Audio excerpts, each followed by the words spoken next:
Hello. I feel one of my strengths, as far as group communication strategies go, is that I do inform my team when anything I see comes up with issues, whether it's hardware, software related, or something that might be coming up that could affect the university. I let them know either verbally, either talking to each team member personally, face to face, or jotting down a note or sending an email. I feel that helps us helps us with what's going on and how we can interact with each other even if we're not available. Um, Opportunities to grow in the area, again, trying to make sure we get our meaning across to each other, letting the right people know what needs to be done if we find a flaw, and just working from that.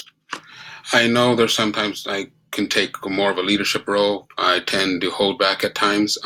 Now I'm in a position where I'm going to have to be more of a leader to take care of the area I'm at. I'm working on a satellite location.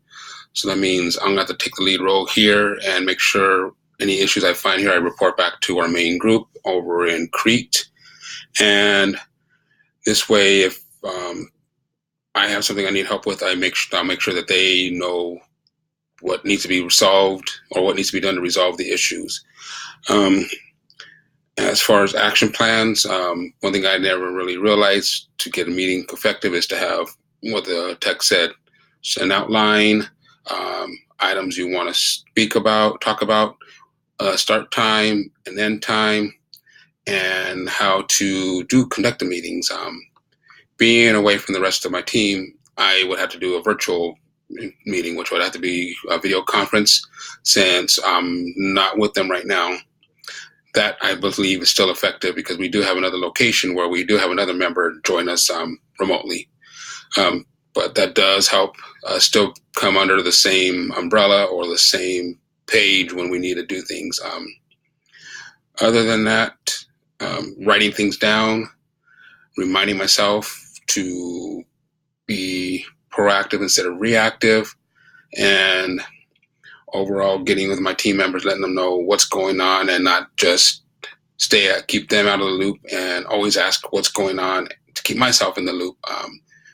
This way we can resolve issues and make sure everything's working and not last minute trying to find something that we need.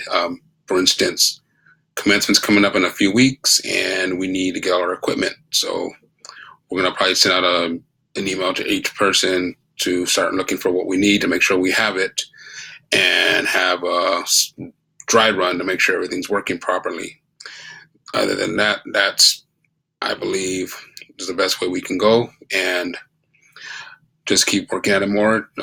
My own personal beliefs will be trying to put more what I've been learning from this class over the last 7 weeks into my own actions, and learning from those lessons, keep at it, and remind myself not to go at things myself, but to actually listen and ask other questions if I'm not sure of what needs to be done. That's about it. Thank you.